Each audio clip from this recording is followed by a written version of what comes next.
Buenos días, ¿qué tal? ¿Cómo están? Espero que estén muy bien. Bienvenidos nuevamente a un nuevo módulo de nuestro curso.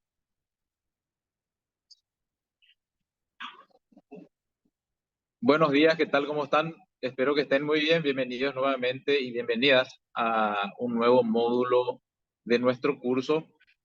Hoy estamos eh, con el privilegio realmente de contar con la presencia del apreciado doctor Neri Velilla. Él es abogado egresado de la Universidad Nacional de Asunción, es especialista en Derecho Civil y Comercial por la UNA también. También tiene una especialización en Derecho Electoral por la Universidad Nacional de Asunción. Tiene un diplomado en Derecho Electoral por la Universidad Comunera y actualmente es director de la Dirección de Organizaciones Intermedias de la Justicia Electoral, así como también se desempeña como asesor de la Comisión de Voto Accesible acá también en la Justicia Electoral. El apreciado colega docente Neri es también o fue delegado electoral en varias ocasiones en la República Argentina para las elecciones generales del 2013, del 2018, del 2023. Así que para nosotros constituye un verdadero honor, un privilegio tenerle como docente de nuestra institución. Así que le damos una cordial y cálida bienvenida a esta su casa que es el IPEL. Bienvenido, profesor, y muchísimas gracias por formar parte de esta institución. Muchas gracias, Gustavo. Gracias por la presentación. Bueno, muy buenos días a todos y a todas. Hoy, así como dice Gustavo, yo estoy un poco en el área que tiene que ver con la dirección de organizaciones intermedias. Hace poco se creó la dirección y asumí esa responsabilidad. Y así también formo parte un poco de lo que tiene que ver con la Comisión de Derechos Humanos. Por tanto, trabajamos un poco con muchos grupos vulnerables de nuestro país. Y así también, por sobre todo, que ya venimos trabajando hace rato con el tema del voto accesible, del cual vamos a hablar en una de las clases que nos toca en esta semana, ¿verdad? Bueno, hoy queríamos conversar, charlar con ustedes. ¿Por qué digo conversar? Porque les pediría si ustedes tienen consultas o quieren comentar algún tipo de experiencia del tema que vamos a tocar hoy. Eh, que me interrumpan, levanten la mano, en todo caso abran el micrófono y yo sin problema para conversar, para que sea un poco más, para que podamos interactuar.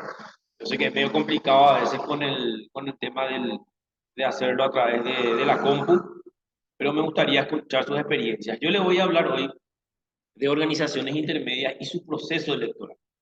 Yo sé que el profesor Martín ya estuvo tocando un poco lo que tiene que ver con organizaciones intermedias, pero a mí me solicitaban entrar un poco más en adentrarnos un poco más en la situación de cómo se hace ese proceso electoral y por sobre todo cuáles son los inconvenientes que se presentan actualmente en este tipo de elecciones. Y vamos a contar ejemplos, vamos a hablar de situaciones particulares que se presentan. Si nos da el tiempo hoy, vamos a hablar también de situaciones que se dan en el proceso y con casos reales que han sucedido y que se llevan a cabo acá y se tramitan en el tribunal de primera o segunda sala de la capital o de los tribunales de las circunscripciones habilitadas por ley, ¿verdad? De eso vamos a conversar, vamos a contar un poco las experiencias que tenemos. De hecho, ahora tenemos un par de juicios que entraron hace recién, así calentitos, y vamos a ir hablando un poco sobre eso, ¿verdad? Bueno, ahora voy a compartir la pantalla. Ya seguramente el profe Martín les ha hablado y ha conversado con ustedes sobre lo que tiene que ver con lo que es organizaciones intermedias, ¿verdad? Ese proceso electoral se tiene que llevar a cabo todo en virtud del artículo 119 de la Constitución Nacional. Ustedes saben que la palabra organizaciones intermedias viene de la Constitución Nacional y es algo que justamente destacando un poco lo que tiene que ver con nuestra Constitución Nacional, es la única constitución en América que le da el rango constitucional a las organizaciones sociales, en este caso que serían las organizaciones intermedias. ¿Por qué le da un rango constitucional? Le da un rango constitucional porque las reconoce, ¿verdad? En virtud a lo que establece el artículo lo del derecho a asociarnos, el artículo 47 de la Constitución, pero el 119 de la Constitución lo que dice claramente es que dentro del sufragio de este tipo de organizaciones nosotros tenemos que regirnos por las normas del sufragio. O sea, tenemos que aplicar la ley electoral dentro de una elección en una comisión vecinal, en un ayuntamiento, en una cooperativa. Cooperativa vamos a tocar un punto y aparte también en el día de hoy. Y todas aquellas organizaciones que conocemos, que creo que con el profe Martín ya lo hablaron, ¿verdad? Eh, ¿Por qué le digo que le da rango constitucional? Porque entre todo lo que ya me ha tocado hablar y por los cursos que he realizado por distintos medios desde que estoy acá en la institución, siempre yo consulto sobre las cuestiones de las elecciones en las organizaciones sociales, ¿verdad? Hace poco estuve en las elecciones del Ecuador, la semana pasada, hace 2 semanas estuve por Ecuador y me tocó un poco hablar con la gente del Consejo Nacional Electoral y hablarle un poco y preguntarle, ¿verdad? ¿Cómo es acá el tema de las organizaciones sociales? Primero le dije organizaciones intermedias, evidentemente no sabían de qué se trataba, y empezamos a conversar y ellos me dicen que lo único que hacen los organismos electorales en casi la mayoría de los países, incluyendo Argentina, lo que tiene que ser Perú, Chile, Colombia, Brasil, Bolivia, ellos le prestan, inclusive Honduras, Guatemala también, yendo un poco más para América del Sur, más para arriba, ellos brindan solamente un servicio de asistencia logística para las elecciones. En cambio, nosotros de la institución sí le brindamos un acompañamiento total, que es lo que vamos a hablar un poco en el día de hoy también, ¿verdad? Eh, Vamos a recalcar un poco la definición de organizaciones intermedias. Son aquellas organizaciones que se encuentran entre la familia y el Estado, ¿verdad? Eh, no solamente los partidos políticos son los que en este país, ¿verdad? Generan y hacen un poco de política todos los días. Nosotros, o cada 4 años, o cada 5 años, cuando hay elecciones, nosotros a través de estas organizaciones intermedias estamos haciendo una vía política constante, ¿verdad? Nosotros este fin de semana tuvimos 5 elecciones de organizaciones intermedias. Entonces, en este grupo de organizaciones, también la ciudadanía participa para defender los intereses que tienen dentro de cada organización.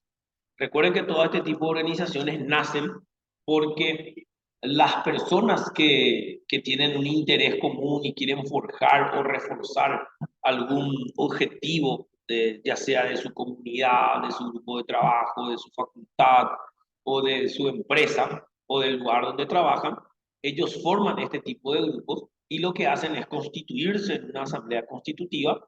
Luego eligen sus autoridades y una vez electas sus autoridades, dependiendo del rubro al cual ellos aplican o de qué tipo de organización son, hacen todo lo que corresponde, ya legalmente hablando, a través de la ayuda de un profesional abogado y sobre todo un escribano, se hace todo lo que tiene que ver con la protocolización para que luego estas organizaciones intermedias tengan personería jurídica. Existen muchas organizaciones intermedias en nuestro país que tampoco tienen personería jurídica, que es el caso, por ejemplo, de ciertas asociaciones de padres y evidentemente los centros de estudiantes de los colegios, tanto públicos o subvencionados, y también los colegios eh, privados, ¿verdad?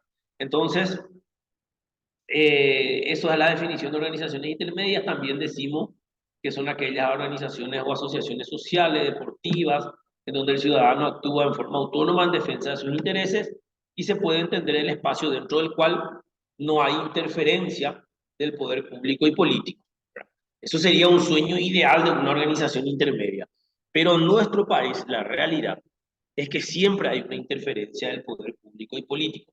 Cuando hablamos de poder político, esta definición está un poco enmarcada a lo que tiene que ver con la política en sí, con la interferencia de los partidos políticos en ciertas organizaciones. Tengo entendido acá, tenemos muchos colegas profesionales en distintas áreas, ¿verdad? Derecho y otras carreras también. Y dependiendo de la facultad donde ustedes han egresado, ustedes se darán cuenta o habrán vivido, en todo caso si no lo vivieron habrán escuchado, inclusive por los medios de prensa, de que toda organización siempre tiene que estar relacionado con un casi 80-90%, se relaciona un poco también con el tema político en el sentido de la participación de los partidos. Y acá es muy importante contar en qué significa esa participación política, que por ejemplo, en una elección de un sindicato, nosotros sabemos que existen candidatos por lista A o lista B, que se identifican con colores de los partidos o tienen el apoyo de tal senador, tal diputado, tal partido político. Si bien es cierto, eso a la vista no está mal, lo que nosotros siempre tratamos de pregonar y evitar, entre comillas, porque realmente nosotros como justicia no nos metemos, es que de repente esa interferencia política tenga que ver un poco con el prebentarismo y tratar de sacar ventajas dentro de un proceso transparente o dentro de la propia organización, ¿verdad? Por sobre todo a nosotros esto nos toca mucho y tenemos experiencia en el cual esa interferencia política ya empiezan desde los colegios, ¿verdad? O sea, yo tengo hijos, o sea, yo tengo chicos que se candidatan a presidente o presidentas del centro de estudiantes y resulta ser que son hijos de políticos conocidos o en todo caso tienen familiares o alguno de los candidatos milita fuertemente en política y tratan ellos de interferir, ¿verdad? Entonces lo que buscan de repente ellos es que a través de ese poder político que tienen, la injerencia que tienen, ellos buscan ese apoyo extra, digamos, un apoyo extra fuera de lo que es el proceso entre los chicos. Nosotros queremos fomentar, por ejemplo, en los centros de estudiantes, que ellos lleven una educación cívica, que sepan cómo se vota, cuál es el proceso, la participación es netamente de ellos, que ellos hagan todo el proceso siempre supervisado por la autoridad. Pero cuando de repente se mete de afuera, ya uno va diciendo el tipo se politiza de la manera no correcta que nosotros queremos, ¿verdad? Y acá tenemos varios ejemplos. Nosotros hemos escuchado, hemos tenido, realmente nos hacen denuncias a nuestra dirección, pero son denuncias del cual nosotros no podemos interferir porque nosotros como justicia electoral no intervenimos en las elecciones, brindamos un servicio de acompañamiento, asesoría, asistencia logística y técnica, y hemos tenido casos en que inclusive esto tomó conocimiento público cuando en la prensa unos padres habían denunciado en su momento en un colegio privado que una política muy importante, ¿verdad?, que ocupaba altos cargos en el Estado, entregó una cantidad de dinero importante a una de las listas para que lleve adelante su campaña electoral. Entonces, ¿qué significa eso? Es recibir dinero fuera de lo que tiene que ver con el apoyo que tiene que ser por ahí de los padres y los chicos nomás, y eso de repente saca una ventaja muy importante, que es lo que ocurrió en este caso.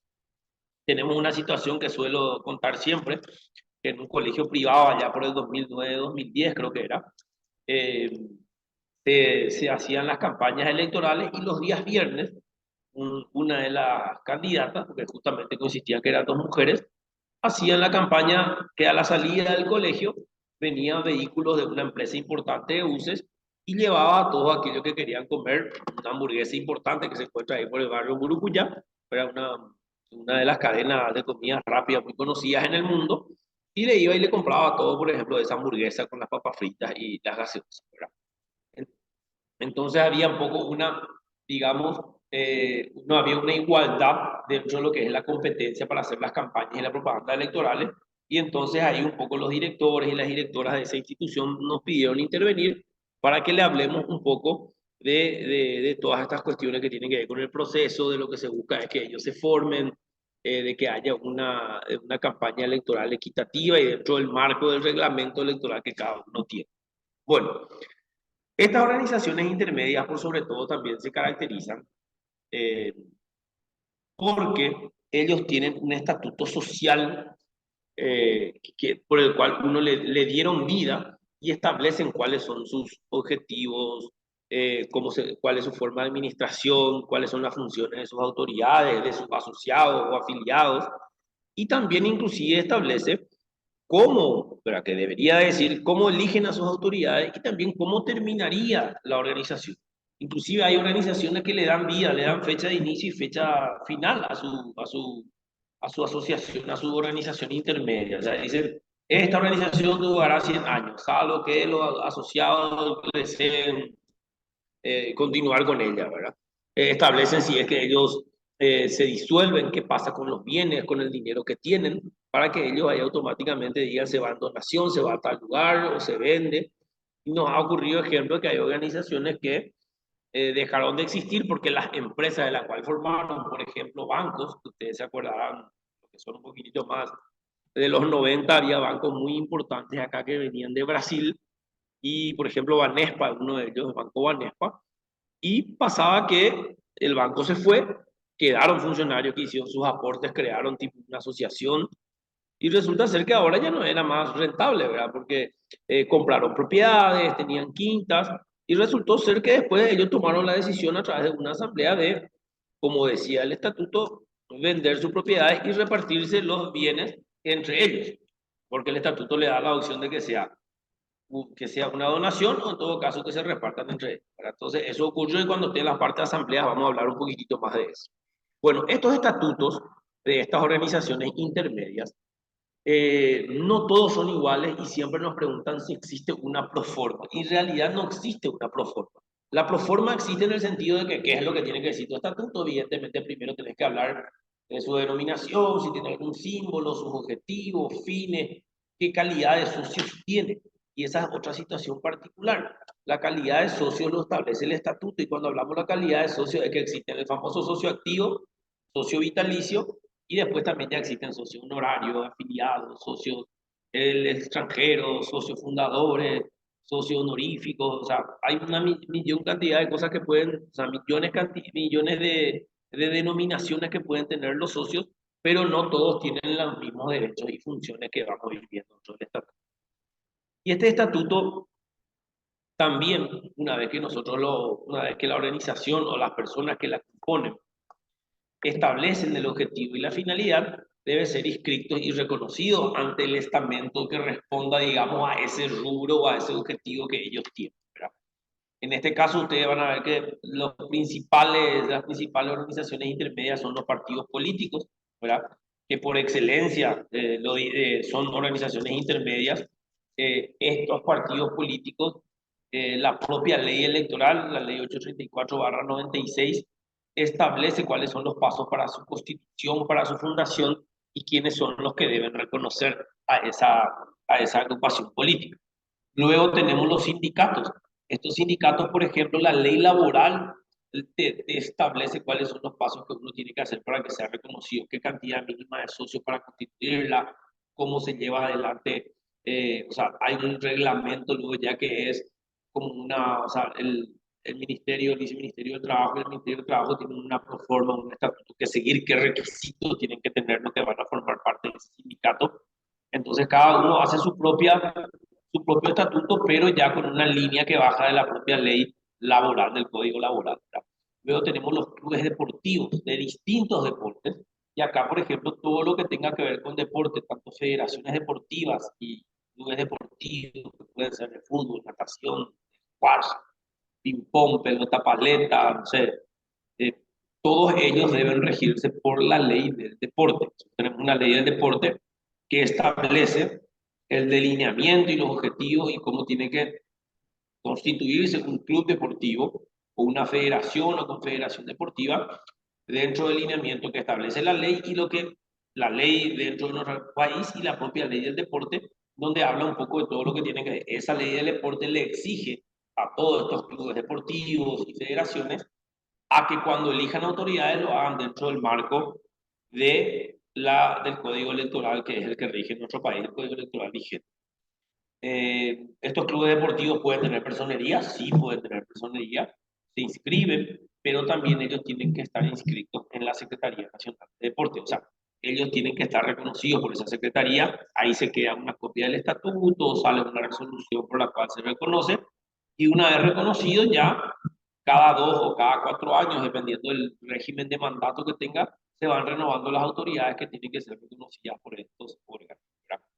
Comisiones vecinales, las comisiones vecinales de aquí a un tiempo por la situación que pasa el país, de repente por violencia en ciertos barrios, en ciertas comunidades están retomando.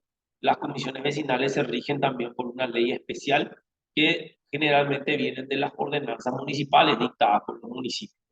Si bien es cierto, nosotros tenemos muchísimas comisiones vecinales en Asunción, en Central y por sobre todo en todo el país, estamos con un proyecto que el ministro César Rosell está fomentando y está forjando, de firmar convenios seguramente con algunos municipios para trabajar de manera correcta con el tema de comisiones vecinales y por sobre todo que estas comisiones vecinales se vuelvan a consolidar, se vuelvan a constituir y que sus elecciones se hagan como lo establece la Constitución Nacional.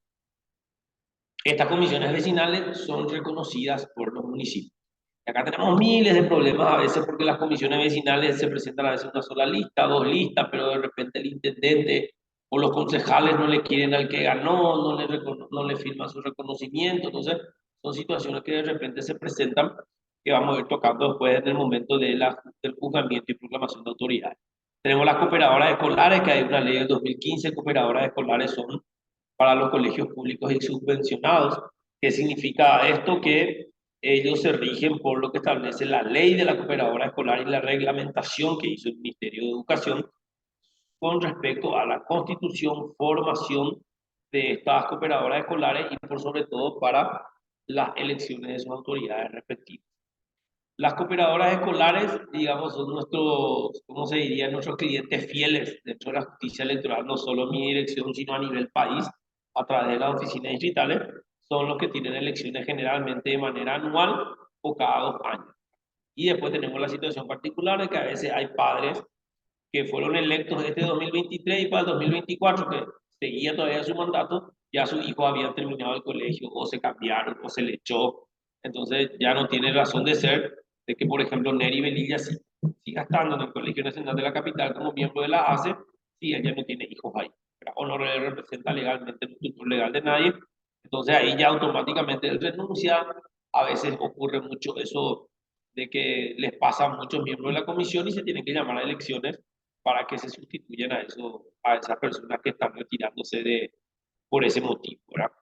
Tenemos los centros de estudiantes de colegios privados. Ellos tienen una particularidad, que estos estatutos de los centros de estudiantes se basan netamente en el trabajo que hace de manera conjunta tanto estudiantes y la institución a través de sus orientadores o asesores. Ellos no tienen netamente personería, lo que hacen ellos se reconocen en el colegio, ante el colegio, y el colegio pide que ese estatuto, ese centro sea homologado, por decirlo de alguna manera, en la supervisión del ministerio. Luego viene la Asociación de Padres, Ligas, Junta de Saneamiento, que se rige por la SENAXA, por la ERSAM, ¿verdad? Estos son todas las organizaciones intermedias que, digamos, tienen sus propios estatutos y tienen que estar reconocidos para tener personería jurídica, muchos ante distintos tipos y la mayoría es por el Poder Ejecutivo, pero hay otros que netamente nos van llevando a través de distintos tipos de reconocimiento. Tenemos casos particulares, ustedes me avisan si el profe Martín ya le habló de esto, que son los casos de las cooperativas. Ellos por la ley de cooperativas hablan de que ellos tienen autonomía. En el 2015 salió una ley que es la 5501, que esa ley, lo más destacable de esa ley era que salió que para que la cooperativa paguen IVA, o sea, generen el IVA, tengan IVA, y esa ley generó muchas movilizaciones, un descontento en el mundo cooperativo, ¿verdad? En el cual luego ese artículo fue derogado de esa ley, pero en esa ley había una particularidad también que modificaba el artículo 2 de la ley de cooperativas, que decían que las mismas no eran organizaciones intermedias ni otras formas ajenas a su naturaleza definida por ley. Siempre hubo, digamos, un dilema o siempre una batalla de pareceres con el tema de las cooperativas, si eran o no organizaciones intermedias. Por su esencia, lo serían, ¿verdad? Pero ellos decían que no lo eran porque ellos tenían una autonomía de llevar adelante su proceso. De hecho, las cooperativas realizaban sus procesos, tenían elecciones democráticas, pero el proceso no lo hacían correctamente. Y también el sistema de elección que utiliza, un sistema que no estaba contemplado y no está todavía contemplado en nuestra legislación, porque nosotros utilizamos el sistema de listas, ¿verdad? Por mayoría simple para los cargos que tienen que ver con las chapas o las candidaturas unipersonales, y la lista cerrada desbloqueada ahora para las candidaturas pluripersonales, que vendrían a ser en nuestra legislación diputados, senadores, junta departamental. Para organizaciones intermedias, vamos a ver, tendrían a ser los vocales o miembros titulares. Las cooperativas en ese entonces, antes a esta ley del 2015, ellos utilizaban el sistema nominal, o sea, votaban por personas. Se candidataban 10 personas, vos podías elegir a 5 personas entre esas 10 y vos podías marcar en tu papeleta por 5 candidatos, por 4, por 3, por 2, por 1 o ninguno si querías ser blanco. Pero eso es nuestro sistema electoral cuando usábamos el voto convencional. Ahora tenemos el voto electrónico.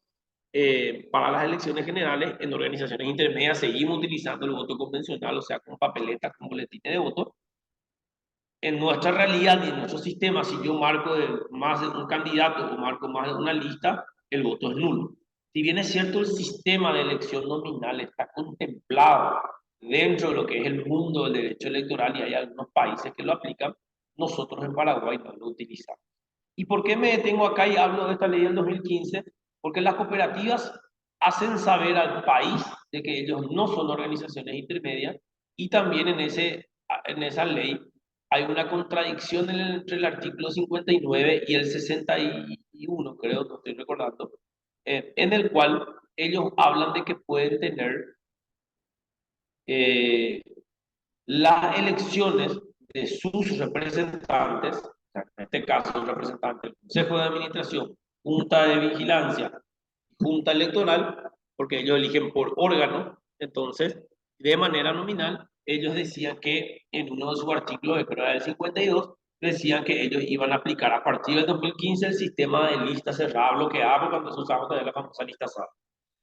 Eso explotó, ese artículo dio un montón de críticas, los cooperativistas no estaban de acuerdo porque ellos decían que lo más democrático era lo nominal, que el tema de la proporcionalidad no correspondía porque esa es la famosa lista sábana, no le perjudica siempre al grupo minoritario y bueno, empezó un conflicto, pero había sido en la propia ley, unos 10 o 12 artículos más adelante, la ley se contradecía y decía otra vez en una parte en que se podía elegir de manera nominal. ¿Qué hizo la INCOP? Sacó un comunicado diciendo de que en base al error que tenía de forma, por decirlo de alguna manera, esa ley, la INCOP recomendaba que cada cooperativa se mantenga dentro de la línea que establece el estatuto.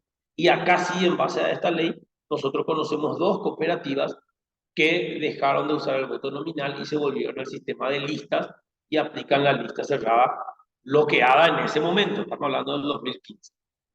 Bueno, las cooperativas, nosotros nos decíamos, ¿por qué lo que ellos hacen esto? ¿Por qué nos dicen que no son organizaciones intermedias?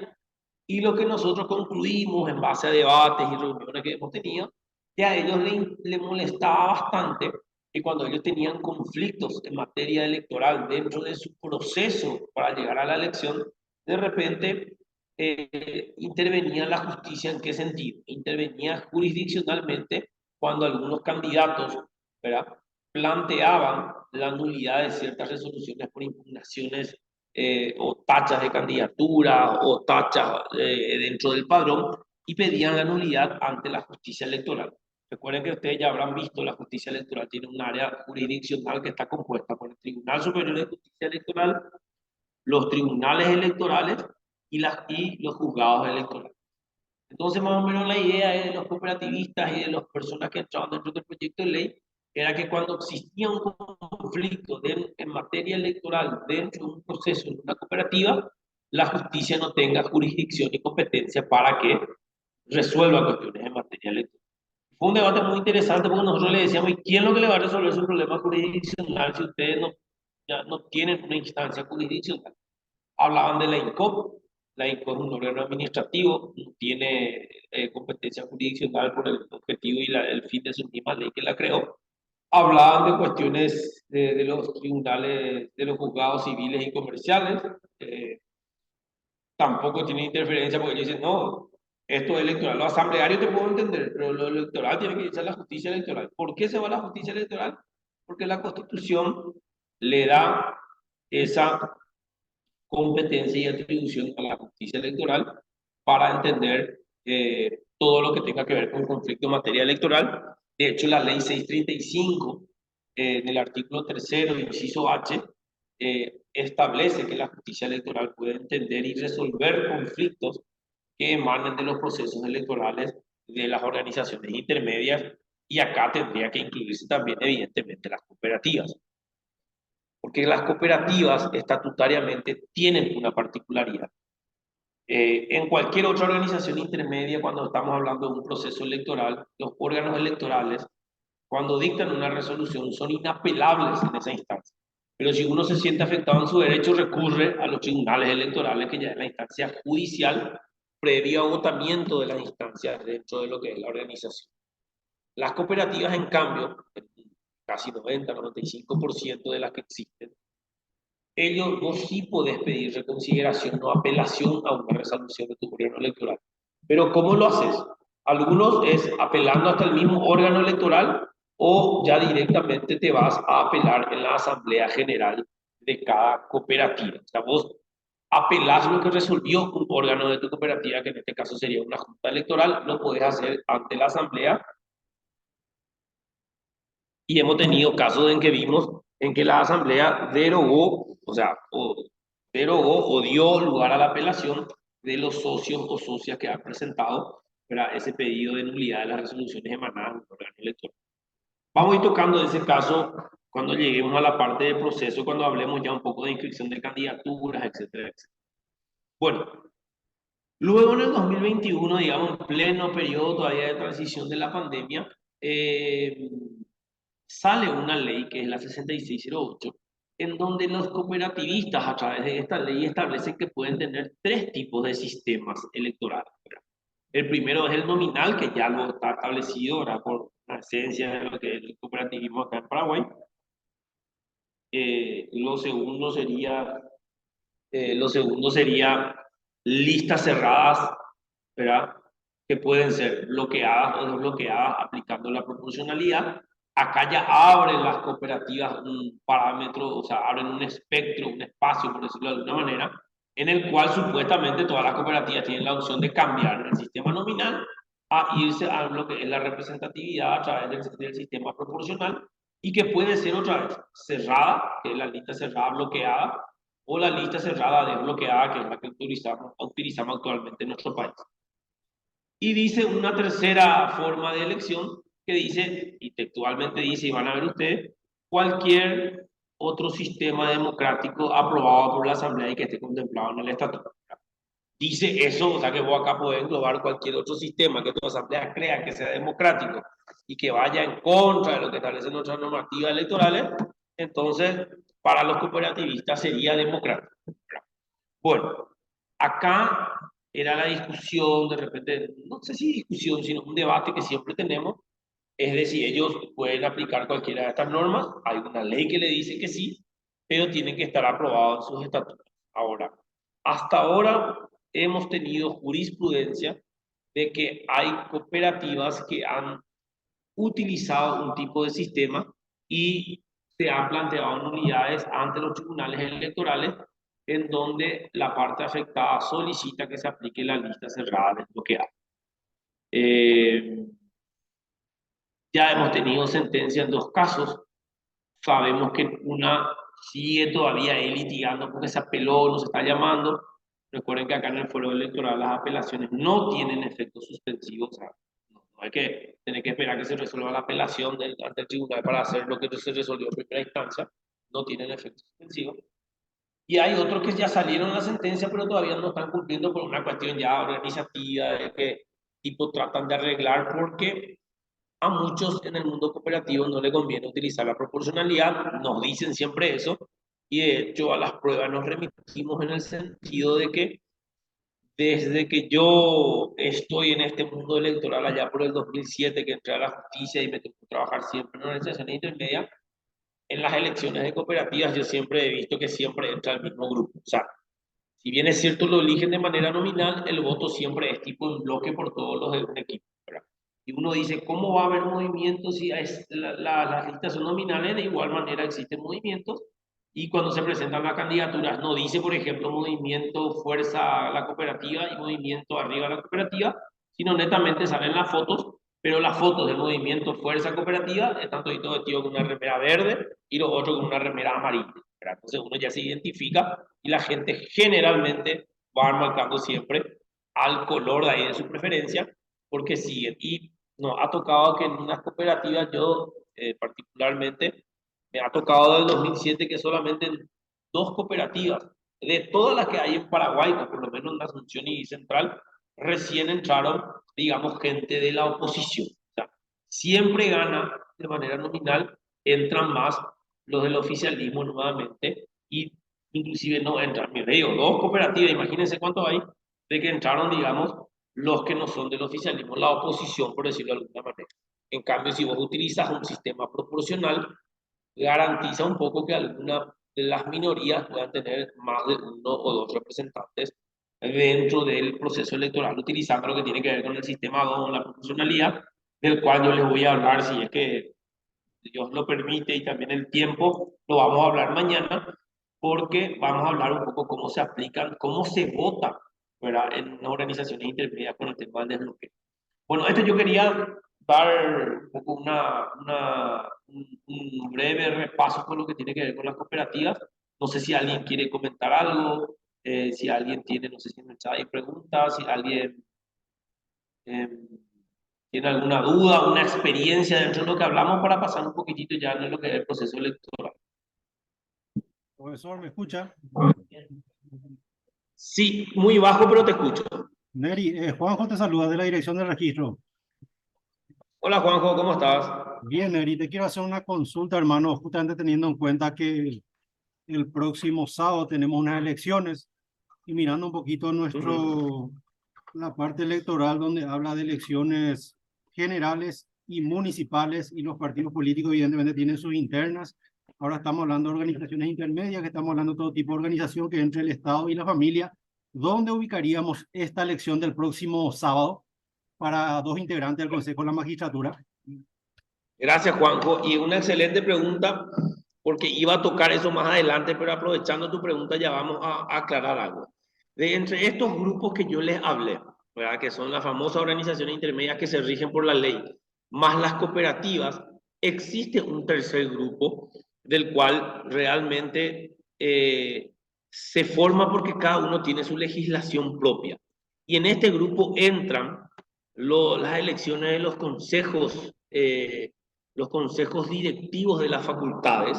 Pero ustedes conocen que todas las facultades, tanto de Derecho, Agronomía, Arquitectura, eligen sus representantes y eligen representantes estudiantiles para la asamblea, su consejo directivo, eligen sus decanos, ¿verdad?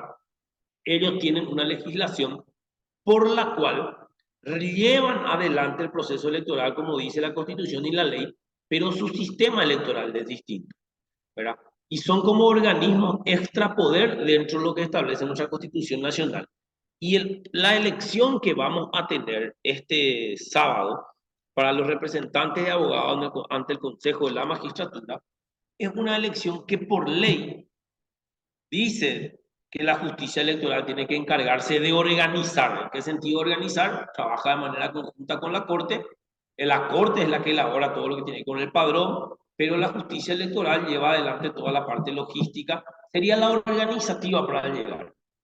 Pero ahí hay una particularidad. Cuando yo les hablo de que las organizaciones intermedias tienen que cumplir la ley del sufragio, todo lo que tiene que ver con la elección que va a haber el sábado, ellos, por ejemplo, eligen autoridades, pero en su ley, en la ley que le da creación a ellos, le rige a ellos, hablan que ellos tienen que ser electos por el sistema de lista cerrada bloqueada. Y nosotros actualmente estamos en la lista cerrada desbloqueada por ley. Entonces, a este grupo, como la elección de abogados para el representante ante el Consejo de la Magistratura, nosotros le denominamos una organización extrapoder porque está dentro de la organización del organigrama de nuestra Constitución Nacional de los poderes que tenemos, legislativo, judicial, ejecutivo. Esto un poco sale ahí de lo judicial, ¿verdad? Porque una arista depende de lo judicial.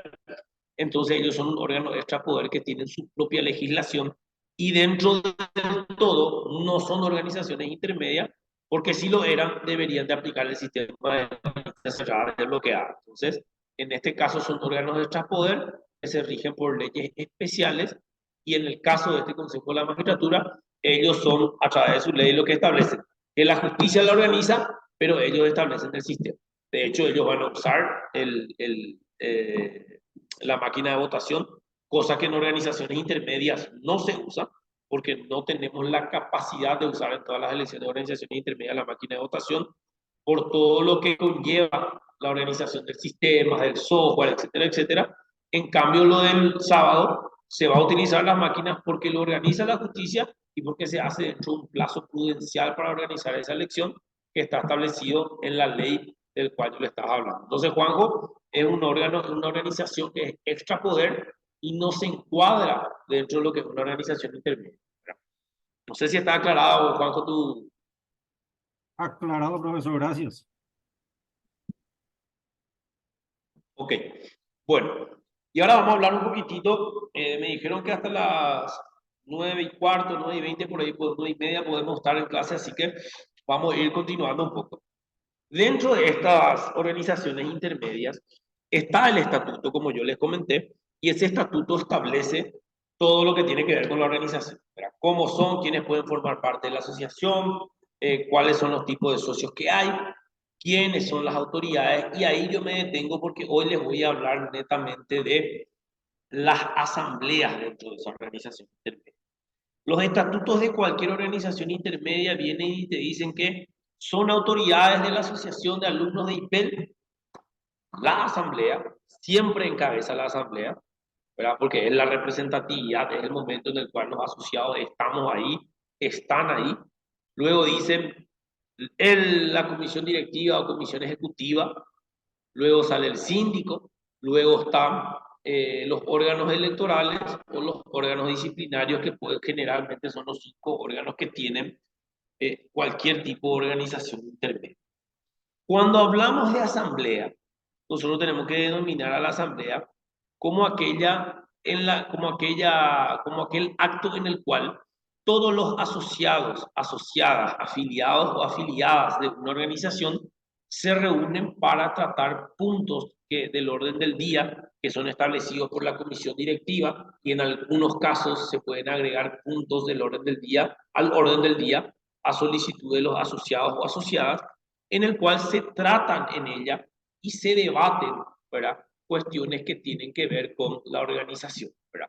Entonces, la asamblea es la máxima autoridad. ¿Por qué? Porque ahí están todos los que forman parte de esa organización.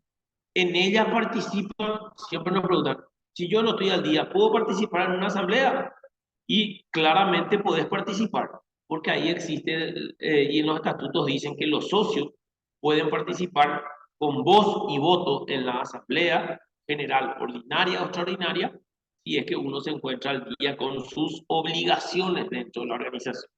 Apenas ahí se digna la famosa cuota que tenés que pagar, y si es cooperativa aporte, y si es tal cosa, dependiendo de cada organización, lo que uno tiene que pagar. Esos aportes o esas cuotas pueden ser mensuales, semestrales y anuales, ¿verdad? Y están los famosos socios vitalicios, que ya por la antigüedad que tienen, sea 20, 25, 30 años, dependiendo de lo que el estatuto establezca, ya no pagan cuota y ellos automáticamente pasan a tener voz y voto en todas las asambleas que hay. Estas asambleas son convocadas como lo establece el estatuto social de cada organización. Y acá voy a dejar de compartir un ratito para hablar ahí directamente con ustedes.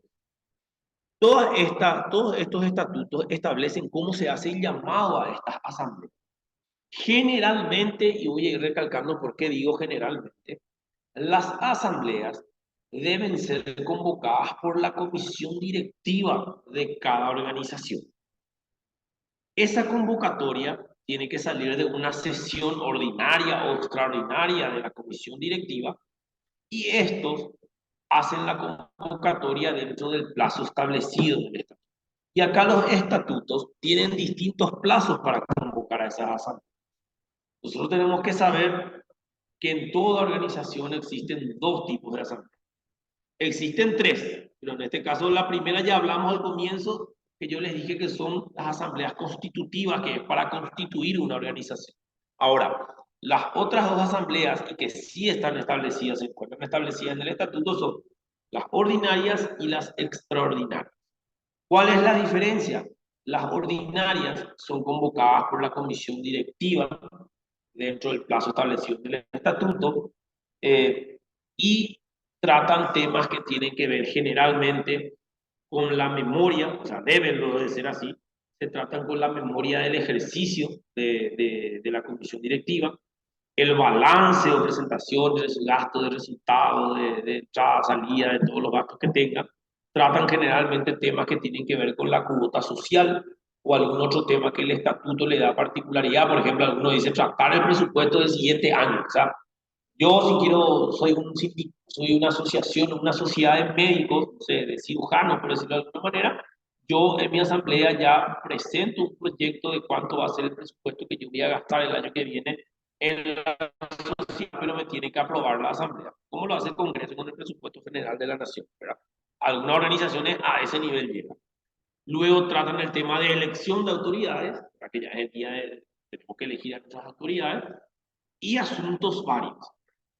Hoy vamos a sacar todavía lo que es elección de autoridades y vamos a dirigirnos netamente a lo que tiene que ver con la parte asamblearia, para mañana hablar del proceso en sí de la elección. Estas asambleas, como les dije, el estatuto establece quiénes la convocan. La asamblea ordinaria tratan estos temas y las extraordinarias, como dice su nombre, tal cual es, tratan cuestiones que son urgentes. O sea, llamo a una asamblea porque algo extraordinario va a suceder o necesito una urgencia que resolver. No sé, está por cortar la luz de nuestro club social, de nuestra sede social, porque había sido, no se pagó un tema y necesitamos una autorización para pagar esa cuenta que pasa los 100 millones y el estatuto dice que eso tiene que ser aprobado por asamblea.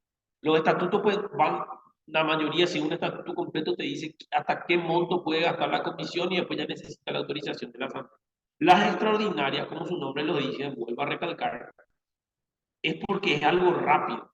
Las convocatorias tienen que ser rápidas, prácticas, o sea, 5, 8 días antes yo ya puedo convocar. Hay estatutos que dicen inclusive que yo puedo convocar una asamblea extraordinaria 24 horas antes, no, o sea, si yo mañana quiero hacer una asamblea extraordinaria para comprar un vehículo para mi asociación, yo llamo hoy, publico, o sea, ya ayer tenía que publicar en el diario, sale, yo publico en las redes o en el club social, saco las publicaciones y yo mañana mismo ya puedo hacer mi asamblea, pero eso depende de los estatutos de cuánto es el plazo que te da. Y generalmente, digamos de manera supletoria, si el estatuto lo contempla, nos regimos por el Código Civil paraguayo en la parte de asociaciones y sociedades que establecen los límites. Lo recomendable, ¿verdad?, es que siempre las asambleas se convoquen con 30 días de anticipación, las ordinarias, y las extraordinarias entre 15 y 10 días. Ahora vamos a hablar de quiénes son los que convocan a esa asamblea. Las asambleas ordinarias son convocadas, como les dije, por la comisión directiva y los estatutos generalmente dicen, por la comisión directiva, en caso de que ésta no la convoque dentro del plazo establecido en el estatuto, lo tiene que hacer el síndico o a pedido del 10, 20, 30% de los socios que se encuentren al día. A pedido, acuérdense de esa palabra. Estas convocatorias, la mayoría de los estatutos, y hay organizaciones que sí o sí lo deben hacer, deben ser publicadas en medios de prensa escrita, ¿verdad? O sea que la famosa pagada al diario ABC, Última Hora, La Nación, Crónica Popular, bueno, los diarios que hay, algunos ponen el Correo Paraguayo, el Correo Comercial, ¿verdad?, que son diarios, en La Tribuna, que ahora hay, por ejemplo, son diarios que ponen, pero generalmente la mayoría de los estatutos dicen que tienen que ser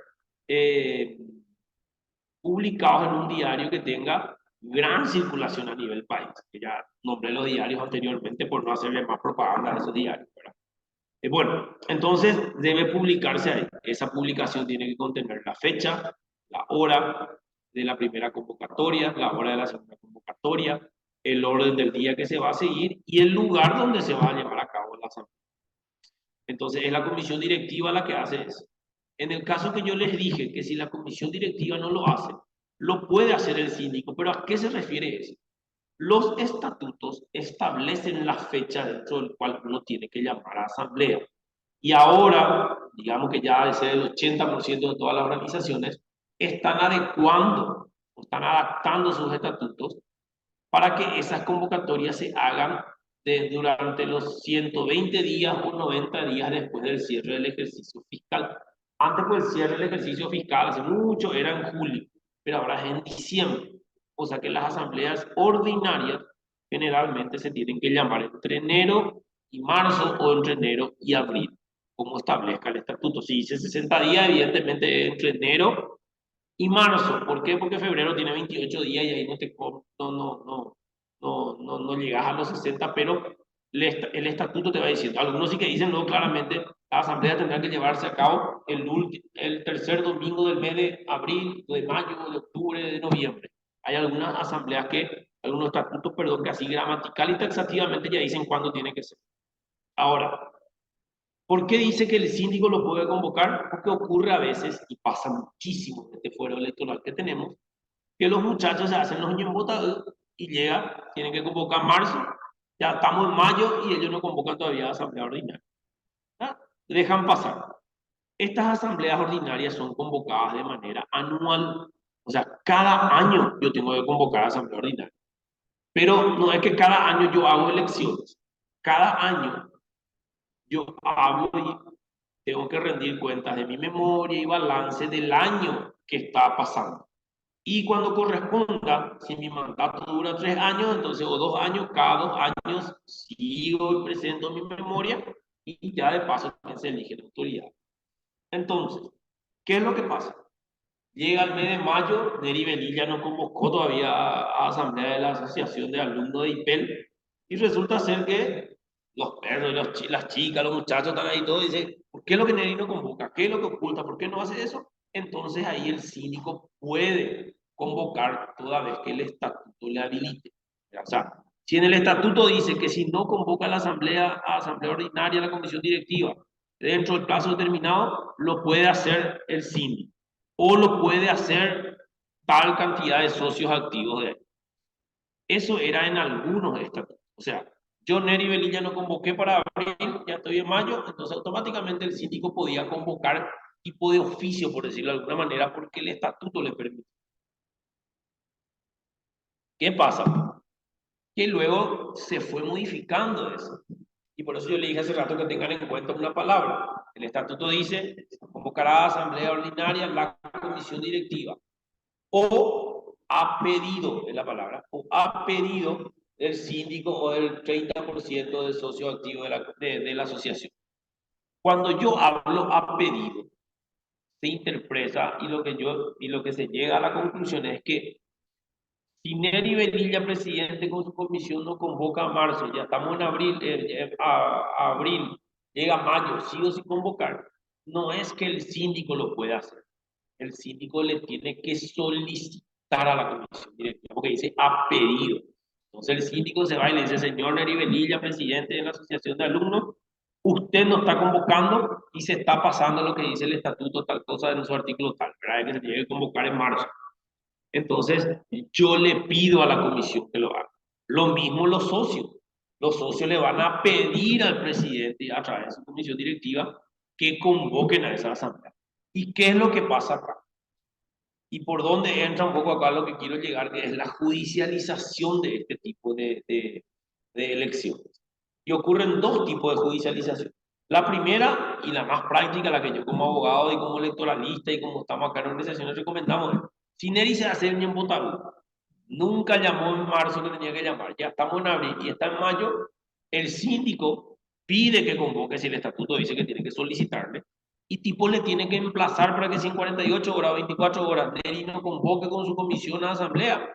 Él agotó su instancia, entonces el síndico o los asociados pueden plantear un juicio que nosotros denominamos juicio de fijación de plazo que se hace en el fuero electoral.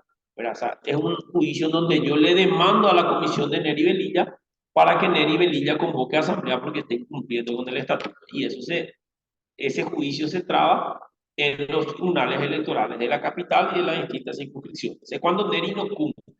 Entonces yo hago un juicio ahí, presento, eso lleva un trámite, no es sumario, sino generalmente ordinario, con un plazo de 9 días para contestar, etcétera, etcétera. Yo le demando a Neri Velilla, lo pueden hacer los socios, lo pueden hacer futuros candidatos o presidente de movimiento, como establece la legitimación activa de la ley 35.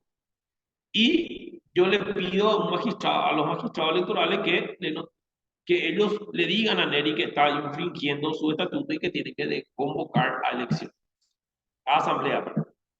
Ahora, ese es el método, digamos, entrando jurisdiccionalmente para que yo convoque si es que la comisión no me hace caso. Por ahí la comisión me puede hacer caso y convoca. Pero ¿qué pasa si tuvo que esperar a que yo le reclame? Igual se va a tener que hacer en mayo o en junio, pero ya se va a hacer la asamblea por lo menos en el año que corresponde. No hay tipo una sanción porque él no hizo en marzo. Ahora, vamos al otro caso que es lo que ocurre generalmente en casi todas las organizaciones de nuestro país. ¿Qué es lo que pasa? Neri Velilla no convoca dentro del plazo. Dice el estatuto que a pedido lo pueden hacer, que lo pueden solicitar, o sea, el síndico y los socios le pueden pedir a la comisión que convoque, y ahí hay un error generalmente que ocurre. ¿Qué pasa? Juanjo, Guillermina, Gabriela, Tito, ¿verdad? Se juntan toditos y ellos dicen, che, Neri no convoca, hagamos lo que dice el artículo 72 de nuestro estatuto y nosotros convoquemos. Ellos sacan una autoconvocatoria, asamblea extraordinaria, ordinaria para hacer la asamblea. Ahí ellos, no hay balance porque evidentemente Neri y su equipo no se van a ir. ¿Verdad? Ellos hacen, dicen, digan, dejan nomás constancia de que se hizo la asamblea en el punto de balance, le vamos a notificar a Neri Velilla una vez que asuma la nueva comisión. Se hace la asamblea, se cumplen todas las etapas, no hay informe evidentemente porque generalmente cuando ocurre eso, la comisión no participa de esta convocatoria, ya por el síndico o por el grupo de asociados. ¿Y qué pasa? Hice la asamblea, elegí ya toda nueva autoridad, pero resulta ser después que Neri contrata un abogado electoralista y ¡tac! Presenta una nulidad acá en los estrados judiciales de la justicia pidiendo la nulidad de esa convocatoria. ¿Por qué? Porque no se hizo de la manera que dice el estatuto, porque ellos no agotaron las instancias. O sea, recuerden, ha pedido, es la palabra que yo les dije, esa es la trampita que hay en los estatutos, y toda esa gente gastó seguramente dinero, gastó tiempo, conformó su comisión, pero judicialmente se anula ese acto eleccionario, inclusive hasta la asamblea, si vamos hasta el fuero civil, se anula por el hecho de que no se cumplió con lo que establece el estatuto y no agotó la instancia. O sea que Juanjo, Guillermina, Tito, nunca se fueron a pedirle a la comisión para que ya, ellos saltaron ese apellido y ya se fueron nomás, ellos interpretaron que lo podían hacer. Entonces yo no sabía, digo que se hizo de manera oculta, no se cumplió con lo que dice el estatuto y hay un alto por ciento y alto porcentaje de que vos vas a perder ese juicio de la nulidad de esa convocatoria por el hecho de que no cumpliste con lo que dice tu normativa electoral, ¿verdad? Porque no hiciste ese pedido. Muy pocos ya son los estatutos de nuestro país que dicen que estas convocatorias las pueden hacer en la comisión directiva, el síndico o una cantidad X de socios. ¿Por qué? Porque también es un poco un riesgo de que tu estatuto diga, lo pueden convocar 30 personas y resulta ser que 30 personas pueden destruir tu, digamos, tu organización si es que no les gusta algo que vos haces. Ponerle, yo estoy haciendo empedrado en mi cuadra, pero ellos quieren que se haga una placita más linda y ellos se juntan entre 30, hacen una asamblea, me destituyen y yo hago nuevas autoridades o elijo nuevas autoridades o en todo caso hago los proyectos que yo quiero y hay ahí una, digamos, no hay un relacionamiento equilibrado dentro de lo que es la esencia de un proceso democrático y de representatividad, como lo es también en las organizaciones intermedias. Estos son los tipos de asambleas, ¿verdad?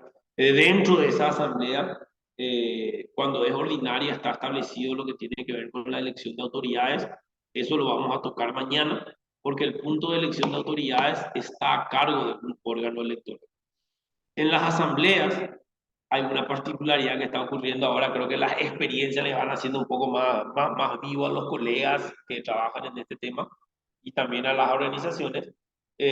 Las asambleas se llevan a cabo dentro del mes, como les dije, que establece su estatuto o dentro del periodo que establece su estatuto, y es la comisión directiva la que tiene que elegir el lugar y el horario de esa asamblea. El lugar generalmente, si la organización tiene una sede dentro del cual tiene una sede social, por decirlo de alguna manera, generalmente se tienen que hacer así. Hay organizaciones en nuestro país que están organizadas brillantemente, pero no tienen sede social. O sea, se manejan todo con grupo de WhatsApp, por correo electrónico hace mucho, o si no, su sede, su secretaría es en la casa o en la oficina del presidente o del secretario, le tiene ya su secretario o el propio secretario que recibe la nota, cobra la cuota con la tesorera, pero en sus respectivas casas, domicilios laborales, etcétera, etcétera, no tienen una sede social. ¿Verdad? Ocurre mucho eso en Paraguay. Ahora, hay estatutos que también contemplan de que vos tus asambleas las podés hacer fuera de tu sede social si vos tenés. Por ejemplo, la Asociación Paraguaya de Fútbol es una organización intermedia que tiene sus elecciones, pero ellos deciden hacer sus elecciones, no sé, en el Hotel Sheraton o en el hotel, no sé, en un hotel grande que tiene un salón gigante, lo pueden hacer porque el estatuto le permite. Si el estatuto no dice nada de dónde hacer, se puede hacer en el lugar que la comisión directiva decide. También los estatutos, al menos de lo que creo que los miles y millones que ya habré leído en esta vida electoral, ninguno dice en qué horario se tiene que hacer la asamblea. Sí dicen en cambio los días en algunos. Dicen que tiene que ser domingo o tiene que ser sábado.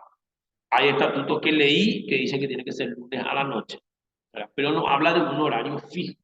Entonces, ¿eso cómo queda? Queda a criterio de la comisión directiva. Y ahí en este mundo fantástico que es el tema de organizaciones intermedias, existen las famosas trampitas y estrategias en esas convocatorias. O sea, yo comisión directiva tengo que convocar dentro del plazo que dice mi estatuto, se dice 15 días, yo tengo 15 días para convocar, o 30 días, que es lo correcto, que mañana vamos a hablar porque hablamos de 30 días. Siempre los estatutos te dicen, la comisión directiva podrá convocar a asamblea hasta 10 días antes. Te dice hasta porque es tu plazo mínimo. Vos lo puedes convocar 60 días antes también si querés, pero tu mínimo es 10 días. ¿Qué pasa si convoca 8 días antes? No pasa nada porque se va a hacer la asamblea, salvo que uno quiera armar un despelote por eso, pero es algo que está tipo para cumplir con los plazos, ¿verdad? Ahora, una vez que yo diga cuándo se va a hacer, yo tengo que establecer el lugar donde va a ser y tengo que establecer las convocatorias. O sea, nuestro estatuto nos dice siempre que tiene que haber dos convocatorias, la primera y la segunda.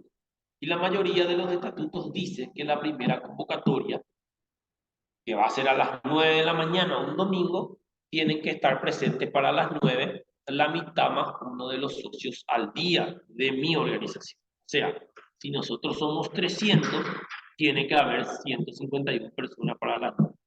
Si no están para las 9, 151 personas, la primera convocatoria se desactiva. El presidente de la asamblea dice, señores, ¿verdad? No llegamos al quórum y esperamos lo que dice el estatuto.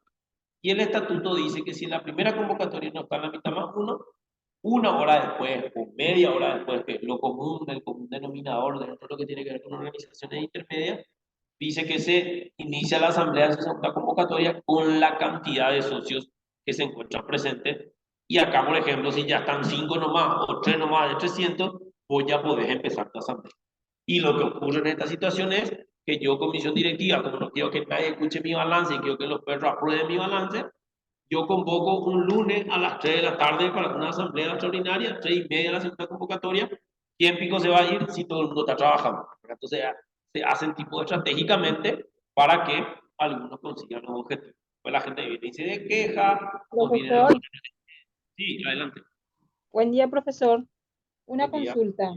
En el caso de la Asociación de los Abogados, profesor, ¿cómo es su procedimiento? ¿La justicia electoral interviene? Porque creo que se hace también a través de escribanía, porque son con personería jurídica. Sí, mañana vamos a hablar de eso, de todo lo que es el proceso, pero te adelanto. La justicia electoral no interviene en ninguna asamblea, o sea, mucho menos asamblea, ni tampoco de la elección de las organizaciones intermedias, en este caso, los colegios de abogados o asociaciones de abogados que existan en el país. ¿Por qué no interviene? Porque la ley no nos da esa competencia de intervenir. Recuerden que la justicia electoral, cuando hay elecciones internas de los partidos políticos, tampoco interviene. Cada partido político tiene su órgano electoral, o sea, tiene su justicia electoral dentro de su organismo. Eso mismo pasa con las organizaciones intermedias, que lo vamos a hablar mañana. Cada organización tiene su justicia electoral, que nosotros le denominamos Tribunal Electoral Independiente, TEI le decimos, ¿verdad? Para resumir. En este caso, el Colegio de Abogados tiene su propio órgano electoral. ¿Qué es lo que hace la justicia? La justicia es lo que hacemos nosotros a través de mi dirección y a través de las oficinas distritales, es brindarte un servicio, ¿verdad? O sea, nosotros no hacemos, vos te acercás a nosotros y decís, mira, yo dentro de un mes y medio, dos, o dentro de un mes, o pasado mañana tengo mi elección, ¿en qué me podés ayudar? Y nosotros tenemos distintos tipos de ayudas, dependiendo de la etapa en que te encuentres dentro de tu proceso electoral, por decirlo de alguna manera. Si vos no tenés idea o tu estatuto no contempla, que es lo que vamos a hablar mañana, la figura de un proceso electoral, nosotros te vamos a explicar y te vamos a decir y te vamos a ayudar a hacer tu calendario electoral. A eso nosotros le denominamos una asesoría al órgano electoral y a la comisión directiva. Una asesoría que consiste en explicarte cómo se hace un proceso y ayudarte a hacer tu calendario. Pero a partir de ahí, ya el Tribunal Electoral de cada organización ya corre solo. La justicia no interviene dentro de ese lapso, de ese proceso. O sea, lo que pasa dentro de ese proceso, yo ya no tengo como justicia electoral injerencia, ni tampoco tiene injerencia ningún funcionario de la institución, ni lo jurisdiccional, salvo que alguien a pedido de parte inicie un pedido de nulidad. Pero ahí interviene la justicia en materia jurisdiccional, o sea, cuando se arma un juicio. Le prestamos la asistencia técnica, que es diseñarle los boletines, diseñarle los expedientes electorales, hacerle el diseño del padrón, logístico de prestarle cuarto oscuro con una tinta, y después le hacemos capacitación a su miembro de mesa y vamos como veedores, como observadores en el día de su elección. Por eso, no sé quién fue la que me preguntó, porque no le veo acá, no vi su Yo nombre. soy, yo soy profesor Florinda López. Gracias, profe, entendí. Dale, dale. Entonces, eso tiene que ver un poco con la intervención. Bueno, y volviendo otra al tema de la asamblea, esas son las situaciones particulares. O sea, el estatuto contempla en qué tiempo, pero es a criterio de la comisión directiva establecer la fecha, el lugar y la hora. Y acá tenemos millones de situaciones que mañana ya con más tiempo les voy a contar, de cosas jocosísimas que han pasado en la elección de organizaciones intermedias y que da un poco muchísimo trabajo en nuestros tribunales electorales, por sobre todo acá de Capital y después también en las otras circunscripciones, pero más se da acá porque nosotros durante todo el año tenemos elecciones de organizaciones intermedias, tenemos casi 1.500, entre 1.100 y 1.500 elecciones por año de organizaciones intermedias a nivel país, de las cuales hay un alto porcentaje que se judicializa. Para que mañana vamos a hablar de eso. Hoy, por ejemplo, el viernes nos enteramos que se judicializó una elección muy grande, que es de la caja bancaria, que tenía que hacerse el 31 de octubre. Ya se presentó una demanda, salió una medida cautelar, ese proceso está suspendido, ¿verdad? Vamos a hablar de eso mañana también. Volviendo al tema de asamblea, las asambleas, como les dije, hacemos un resumen. El estatuto establece qué tiempo se hace. La comisión directiva es la que la convoca o a pedido de lo que establezca el estatuto de los síndicos y de la comisión directiva, a pedido, se le pide a la comisión y es la comisión la que tiene que volver a convocar. Y el tema de la primera y segunda convocatoria. Y por último, el tema más importante otra vez dentro de todo, a ver, de todo lo que ya hablamos, es el orden del día de qué temas se van a tratar en esa asamblea.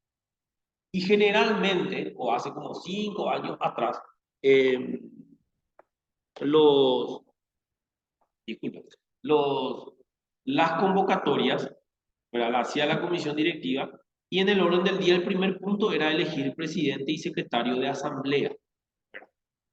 ¿Qué significa eso? Que el presidente da la bienvenida a la hora que entra a la asamblea, pero ahí automáticamente los asambleístas tienen que elegir quién va a dirigir la asamblea, quién va a ser el presidente de asamblea y quién es el secretario. Ahora, los muchachos están modificando eso y se han modificado muchos estatutos y están estableciendo ya que el propio presidente de la comisión sea el que dirija la asamblea con su secretario. Pero, o sea, ya no hay elección, automáticamente Neri Velilla presidente, Juanjo secretario de la comisión, ellos se encargan de dirigir la asamblea ordinaria o extraordinaria. O sea, ya no hay ese voto democrático ahí para ver quién va a elegir o a quién le ponemos de entre la gente. Ahora, si es que se va a elegir, se vota ahí. Yo le propongo, yo mociono a Neri Velilla como presidente de la Asamblea para que mi moción, para que yo le proponga a Neri Velilla como presidente de la Asamblea, alguien tiene que secundar o digamos ratificar el pedido que hizo Neri para mocionarle a Neri otra vez, a Fernando. Por eso, de otra manera. Entonces sale Juanjo, pide la palabra, yo secundo la moción de Neri para que Fernando sea presidente. Ahí ya tenemos un candidato porque es una moción que ya está secundada. Si nadie da otra opción, nadie pone, automáticamente Neri Fernando va a ser presidente de la Asamblea. Pero si aparece Lorena y dice,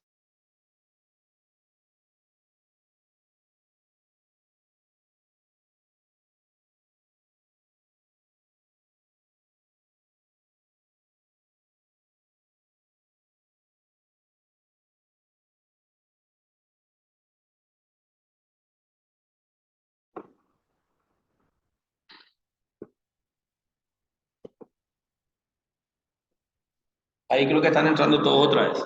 Bueno, Y para ir terminando, como les dije, esta parte asamblearia, le estaba diciendo que ahora está modificando eso, entonces cada presidente y secretario de la asamblea, perdón, de la comisión directiva son los que dirigen realmente la asamblea. O sea, ya no hay más tanta democracia. En el caso de que se elija, ¿verdad?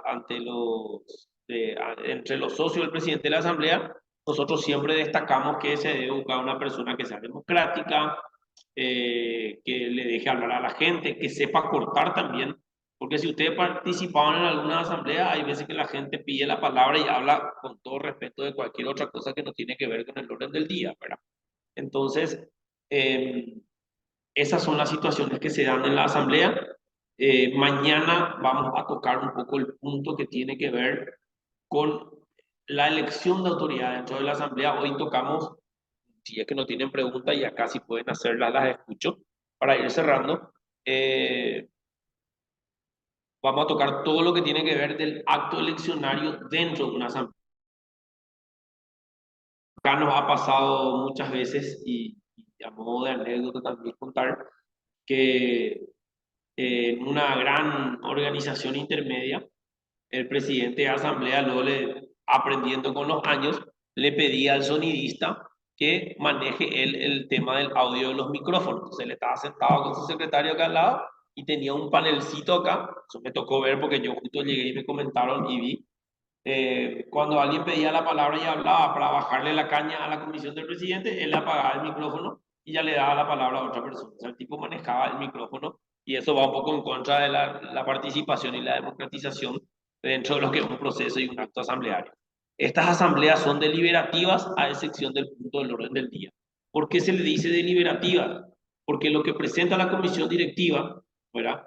En el sentido de que yo estoy dando la memoria, estoy informando el balance, se abre un debate entre los asambleístas para que se hagan consultas, para que se propongan, por ejemplo, no aprobar el balance o se proponga no aprobar el balance, no aprobar que haya una audiencia, una auditoría, ¿verdad? Todo eso se trata y se hace dentro de una asamblea general ordinaria, y en la extraordinaria, en cambio, se tratan temas urgentes como, por ejemplo, aprobar un presupuesto, comprar un vehículo o digamos, disolver la organización, y eso se hace a través de una asamblea.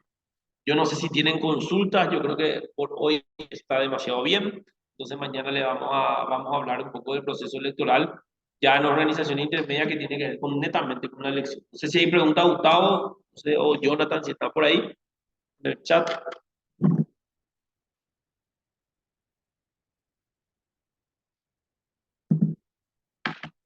Bueno, acá veo en el chat que dice excelente clase, gracias, nos vamos a encontrar mañana otra vez si Dios permite. Vamos a hablar de organizaciones intermedias. Ah, se cortó, sí se cortó, así que volvimos a entrar todos juntos después.